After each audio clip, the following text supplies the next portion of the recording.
Hello बच्चों, let's read this question. So the question says, why were the most of the producers reluctant to use the new technology? Explain by giving examples. Second is, why did industrialists not want to get rid of hand labor once machines were introduced? Third is, the modern industrialization could not marginalize the traditional industries in England. Justify the statement with any four suitable arguments. Fourth is, why did the industrialists of Europe preferred hand labor over machines during the 19th century?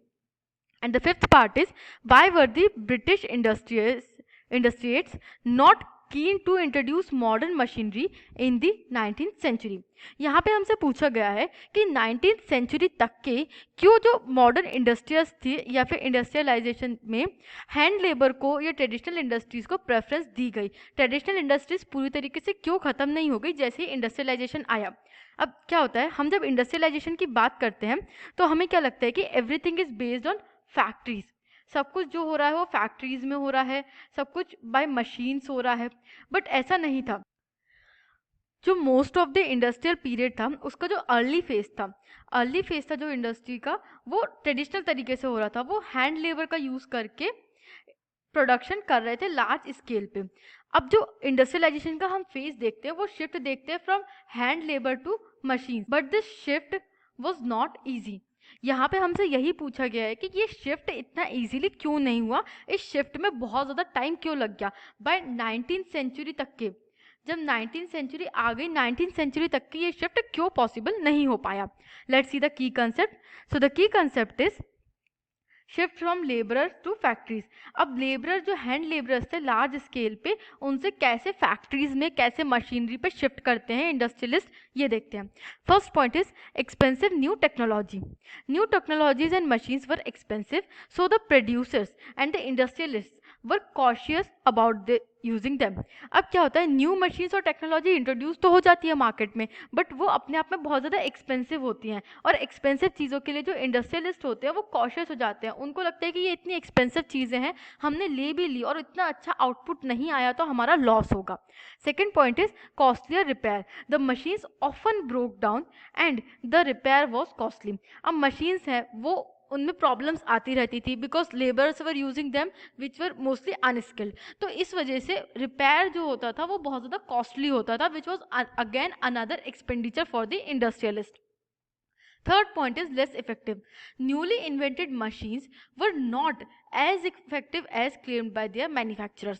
अब जो machines बनती थी उनके manufacturers claim करते थे कि ये machines बहुत इफेक्टिव रहेंगी, they will just boom the production and give a lot of profit, but जो न्यूली इन्वेंटेड मशीन्स होती थी वो उतनी इफेक्टिव प्रूव नहीं हुई। इस वजह से भी इंडस्ट्रियलिस्ट रिलक्टेंट थे मशीन्स को इंस्टॉल करने में और हैंड लेबर से फैक्ट्रीज या मशीन्स में शिफ्ट होने में। Fourth point is availability of cheap workers. Poor peasants and migrants moved to cities in large number in search of jobs. So the supply of workers was more than the demand. Therefore, workers were available at low wages. अब इस point को समझते हैं। हमें ये देखना पड़ेगा कि यहाँ पे वर्कर वर्सेस मशीन की बात हो रही है। जो लेबरर्स हैं, वर्कर वर्सेस मशीन्स। अब मशीन्स जो है हमें पता है कि they are very expensive, machines बहुत ज़्यादा एक्सपेंसिव है, और जो वर्कर्स है वो एक लो कॉस्ट पे अवेलेबल है। इसके बाद भी second major point is workers are available in abundance. बहुत ज़्यादा वर्कर्स अवेलेबल है, मोर देन द डिमांड्स, और मशीन तो मार्केट में अवेलेबल है ही है। तो जब हम चूज़ करना होता है तो obviously person will choose a cheap thing rather than the expensive thing. तो यहाँ पे जो इंडस्ट्रियलिस्ट होते हैं वो भी वर्कर्स को ऑप्ट करते हैं अपनी इंडस्ट्रीज में compare to the machines. Let's see the fifth point. Fifth point is uniform machine made goods. A range of products could be produced only with hand labor.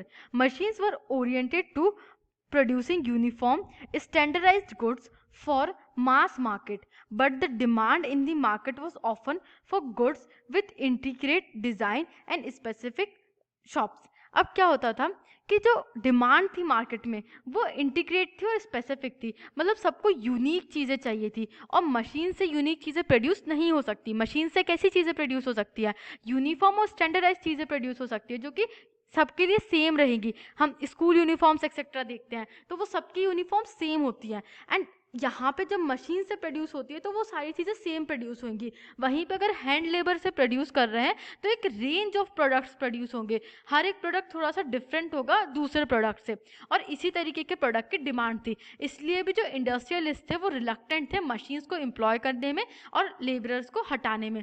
तो हम ये देखते हैं कि जो ट्रेडिशनल सिस्टम होता है, ट्रेडिशनल सिस्टम क्या होता है, प्रोडक्शन थ्रू वर्कर्स, इसको लेटर ऑन तक के भी कंटिन्यू किया जाता है टिल 19th सेंचुरी, जब मशीन्स अबंडेंस में अवेलेबल होती हैं तब तक के। I hope you understood this question. Thank you and best of luck.